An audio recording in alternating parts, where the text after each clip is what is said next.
गधा और धोबी की कहानी। एक गांव में एक धोबी रहता था। उसके पास एक गधा था।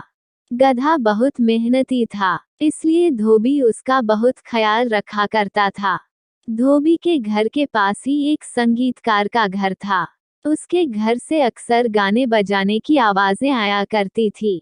गधा जब भी गाना सुनता तो सोचता कि काश वह भी गाना गा पाता। एक रात वह अस्तबल में सो रहा था, तभी उसके कानों में झींगुरों की आवाज पड़ी और उसकी नींद टूट गई। उसने सुना कि झींगुर गाना गा रहे हैं। उनका गाना सुनकर गधा उदास हो गया। उसे उदास देखकर एक झींगुर ने पूछा, गधे भाई, क्या बात है? तुम उदास क्यों नजर आ रहे हो? गधे ने दुखी मन से कहा, तुम सब कितना अच्छा गाते हो। काश मैं भी इसी तरह गा पाता। तुम भी गा सकते हो गधे भाई, कोशिश करके देखो। झींगुर ने कहा। गधा गाना गाने लगा, लेकिन उसकी आवाज बेसुरी थी। वो फिर उदास हो गया और बोला, मेरी आवाज बहुत बेसुरी है, मैं नहीं गा पाऊंगा। तब एक बूढ़े झींगुर ने सलाह दी, तुम्हें अपनी आवाज मधुर करनी है तो कल से उस पिया करो। देखना, कुछ ही दिनों में तुम हमसे भी ज्यादा सुरीले हो जाओगे। गधे को ये सलाह जंच गई। अगले दिन से उसने खाना पीना छोड़ दिया और ओस पीने लगा। एक दो दिन तक तो धोबी का ध्यान इस तरफ नहीं गया कि गधा खा पी नहीं रहा है।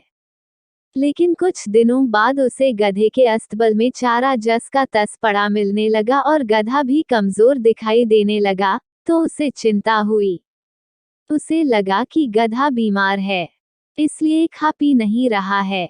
वो गधे को एक वैद्य के पास ले गया। वैद्य ने गधे के लिए दवायां दी। धोबी गधे को दवायां खिलाने लगा, लेकिन गधे पर कोई असर नहीं हुई। उसने खाना पीना शुरू नहीं किया और वह दिन पर दिन और ज्यादा दुबला पतला और कमजोर होने लगा। धोबी चिंता में पड़ गया कि आखिर उसके गधे को हुआ क्या। गधे का हाल एक मकड़ा देख रहा था। वह सारी स्थिति जानता था। एक दिन वो गधे के पास गया और बोला, गधे भाई, तुम क्यों उसके भरोसे खाना पीना छोड़कर बैठे हो? इस तरह तुम सुरीले बनो या न बनो, बीमार जरूर हो जाओगे।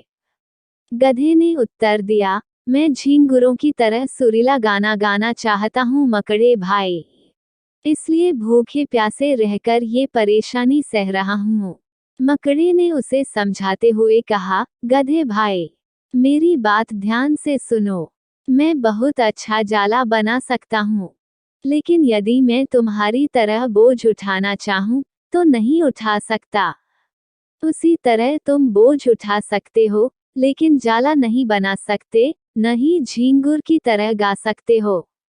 हर जीव में अलग गुण और प्रतिभा होती है। तुम्हें उसका सम्मान करना चाहिए।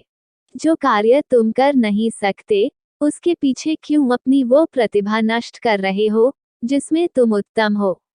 तुम्हारा मालिक भी तो तुम्हारी उसी प्रतिभा के कारण तुम्हें प्यार करता है। मेरी इस बात की समझो और कल से खाना पीना शुरू कर दो। गधे को मकड़े की बात समझ में आ गई। उसने अगले दिन से चारा खाना शुरू कर दिया।